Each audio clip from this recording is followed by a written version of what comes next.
Hello, my name is Matthew, and just the other morning I read The Nose by Nikolai Gogol. I recently got this handsome little edition, a collection of short stories by Gogol with new translation by Oliver Reddy. And The Nose by Gogol is one of my favorite short stories by Gogol. Also, one of my favorite Russian short stories. He was Ukrainian, but wrote in Russian and was tremendously influential in 19th century Russian literature.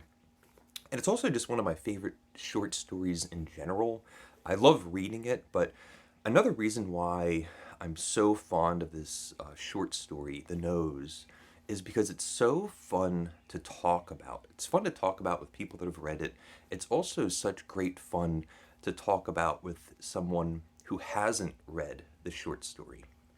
So, The Nose is a story about a man that wakes up one morning and he's missing his nose.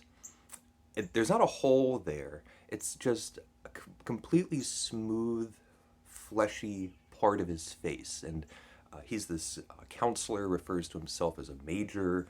He has rank in Russian aristocracy or the Russian government, and prides himself in his looks and how he gets along with the ladies, and his rank is very important to him.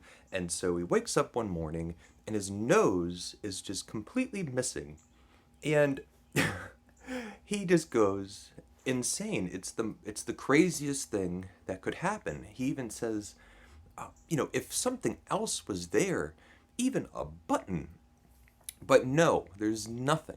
And so, what does this person do?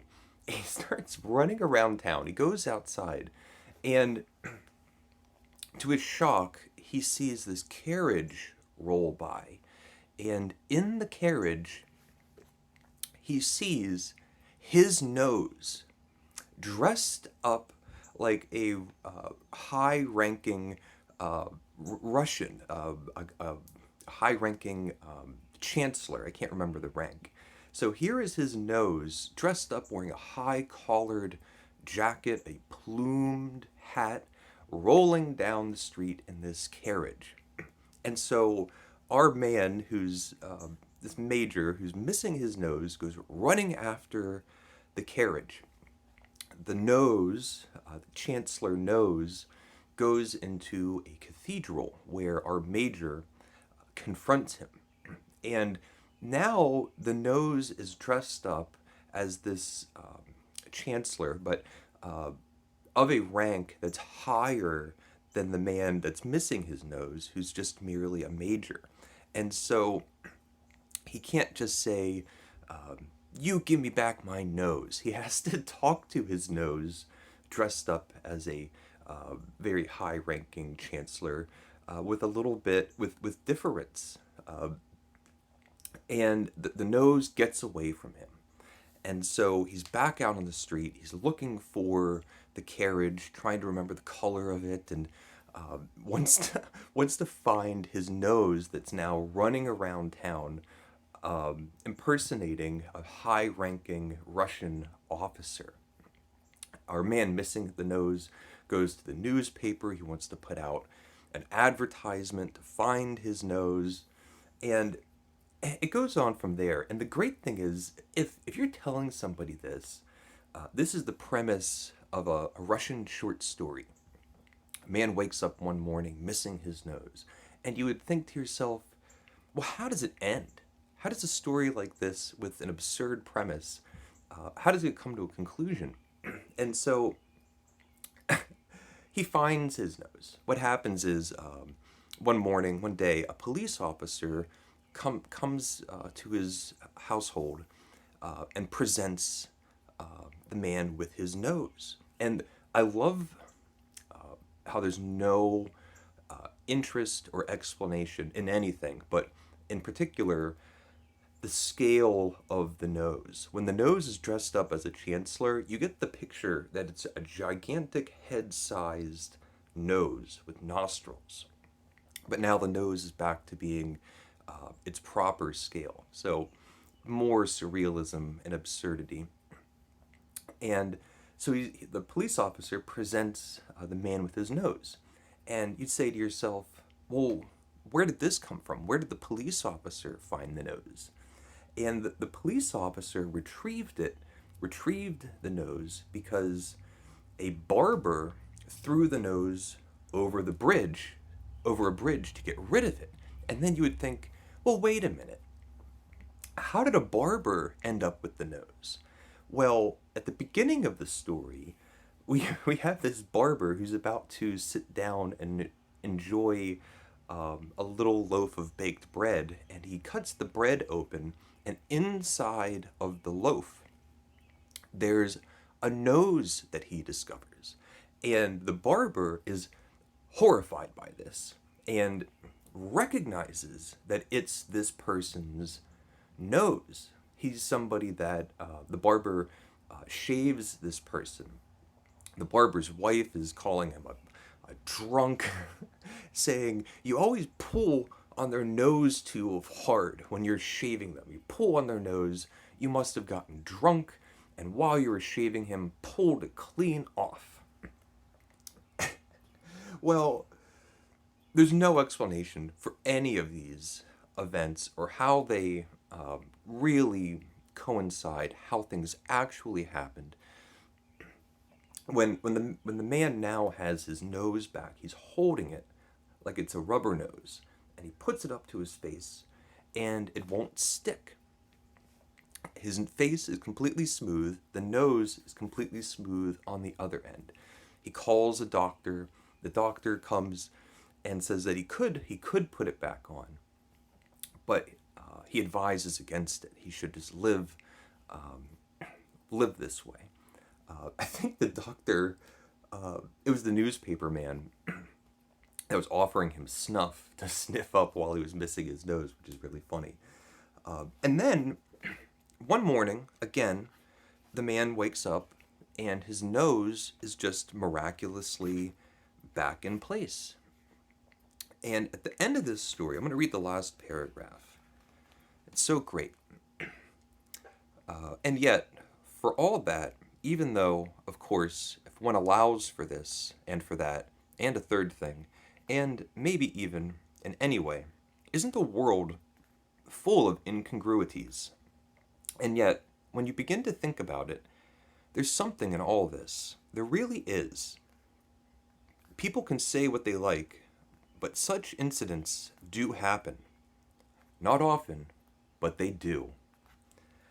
And I love that, because this is an absurd story. It's surrealistic. There are events that take place that absolutely do not and cannot happen. The story doesn't make any sense. It's fragmented. We don't get any real payoff in the sense of learning some back history or backstory as to why these things happen. They just did, for as crazy as the story is. And there are, every day, with everyone around the world, the most unlikely things that happen. They're unexplainable, unbelievable, huge, striking coincidences happening all the time. And it's just this absurd story. What happens when a man wakes up missing his nose? And all this other craziness. And I love talking about it.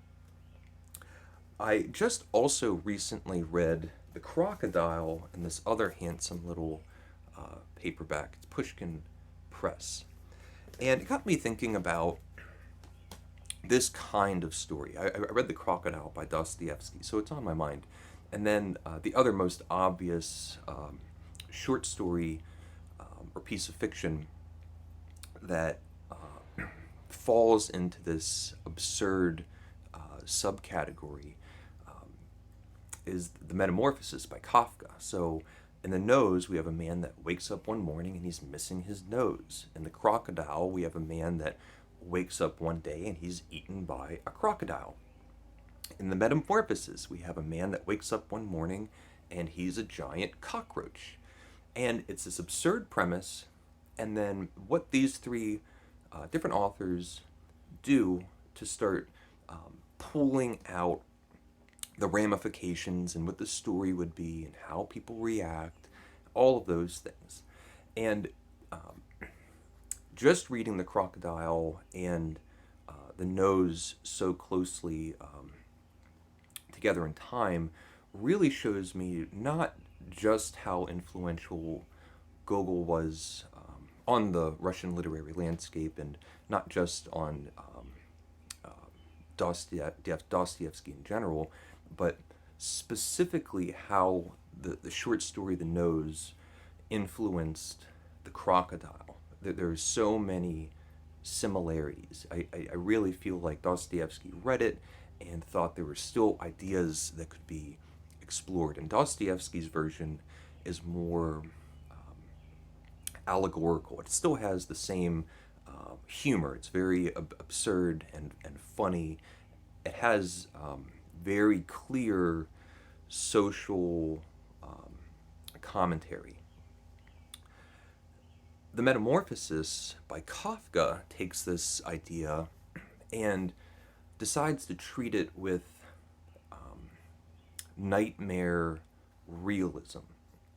What actually would happen when a man wakes up as a giant cockroach? And we see it with this sobering view, how sad, disturbing, harrowing a situation like that would be. The poor man as a cockroach can barely move his body. He doesn't know how to use his little legs. Very, very quickly, his voice is going away into that insect sound. Now, with all of these stories that are all great in all their different ways, the thing that I love about The Nose is it's the original that I know of, and it's also the most original. It's daring. It's totally absurd. It's surrealistic. Any sort of idea of having certain things happen that have to happen totally goes out the window. This is a short story where anything can happen, and I love the creativity and the originality and the most the humor that you can find in the most unlikely of places. Terrifically entertaining, great fun. One of my favorite short stories. It's such a fun short story to talk about. So it's my little addition.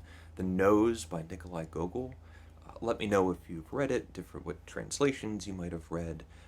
If you haven't read it, I really recommend it. It's such a great fun, like I said, original, absurd short story. So thank you for watching. Please leave a comment if you would like. Thank you and take care.